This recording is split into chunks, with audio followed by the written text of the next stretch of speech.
الله مخلصا له الدين.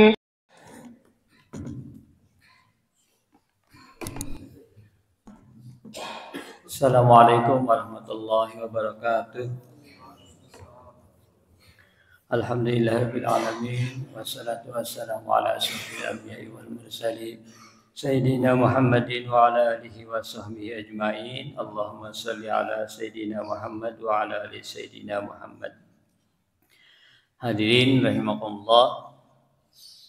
Insyaallah saya akan membacakan satu hadis yang di kitab apa ini? Hadis Arba'in insyaallah. Bismillahirrahmanirrahim. An Ibnu Umar radhiyallahu anhuma qala akhadha Rasulullah sallallahu alaihi wasallam biman kibaya faqala kun fid dunya ka'annaka gharibun aw 'abirun sabilin. Wa kana Ibnu Umar radhiyallahu anhu yaqulu idza amsayta fala tantazir as-sabah wa idza asbahta fala tantazir al-masaa wa khudh min sihhatika limaradika wa min hayatika limautika. Rawahu Bukhari.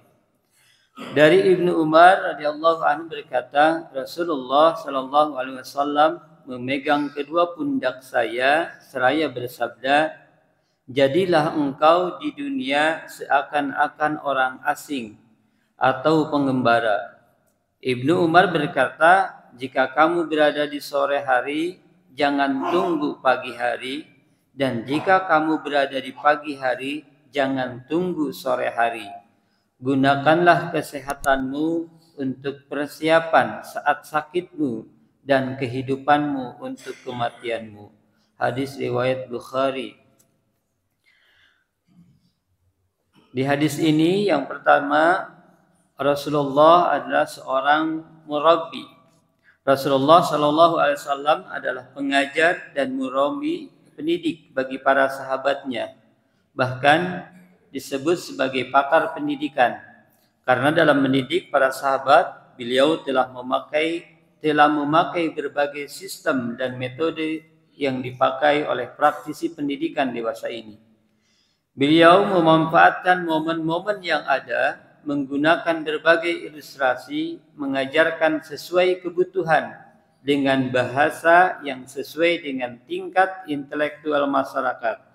Semua itu dilakukan dengan keteladanan dan kesabaran yang tinggi. Dalam hadis ini misalnya Rasulullah memegang pundak Abdullah bin Umar agar dia lebih perhatian dan konsentrasi terhadap ilmu yang akan disampaikan. Mengenai metode pengajaran Nabi ini, Ibnu Hajar Al-Haytami berkata, salah satu metode adalah pendidik menyentuh salah satu bagian anggota tubuh anak didik ketika menyampaikan sesuatu ilmu. Hal ini juga pernah dialami Ibnu Mas'ud radhiyallahu anhu berkata, Rasulullah pernah mengajarkan kepadaku cara bertasyahud sambil memegang telapak tanganku.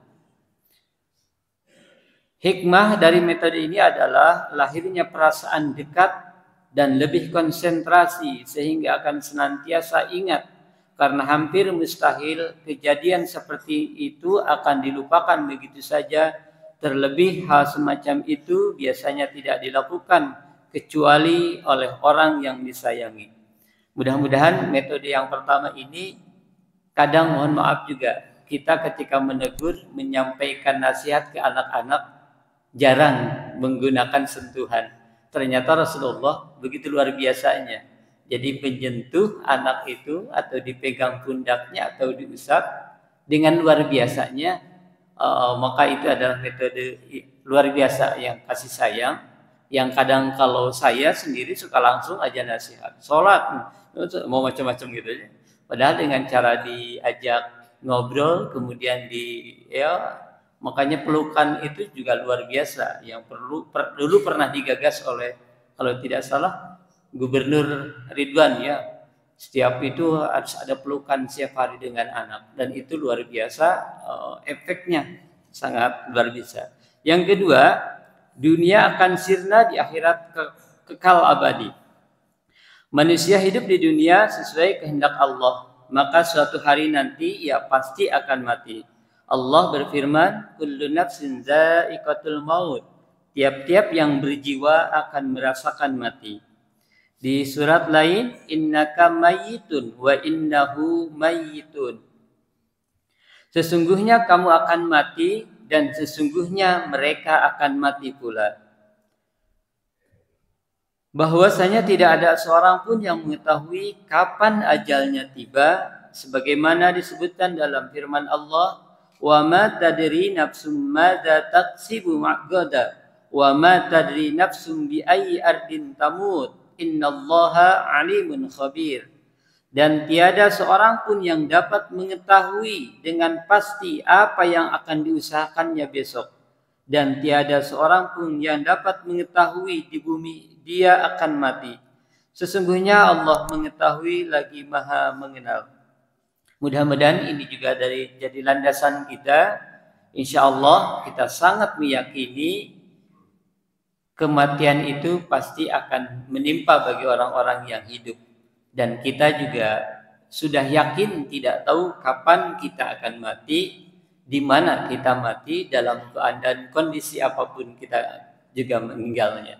Mudah-mudahan kita sama-sama evaluasi di Ramadan ini, khususnya di 10 akhir Ramadan ini. Mudah-mudahan kita bisa lebih memanfaatkan ibadah-ibadah kita. Mudah-mudahan kita mendapatkan khususnya Lailatul Qadar yang kita kejar. Ketika kita mengejar sesuatu perlu pengorbanan, perlu perjuangan, tidak mudah untuk lelah, untuk sabar dan lain-lainnya. Yuk kita sama-sama tunaikan yang harus kita tunaikan di bulan Ramadan ini. Mudah-mudahan terutama di zakat fitrah atau sedekah, yuk mari kita segerakan. Karena kita tidak tahu kapan, di mana, dalam kondisi apapun. Ketika kalau sudah ditunaikan kewajiban-kewajiban kita, insya Allah kita akan mendapatkan ketenangan. Meskipun ada yang menyunahkan di akhir-akhirnya, tetapi ada yang lebih maslahat lagi. Untuk sekarang ada pembagian zakat itu biasanya lebih awal karena kondisinya banyak yang untuk mempersiapkan Ramadan. Kalau dulu ketika kecil banyak yang dilakukan pada akhir malam takbiran gitu, emutnya waktu kecil.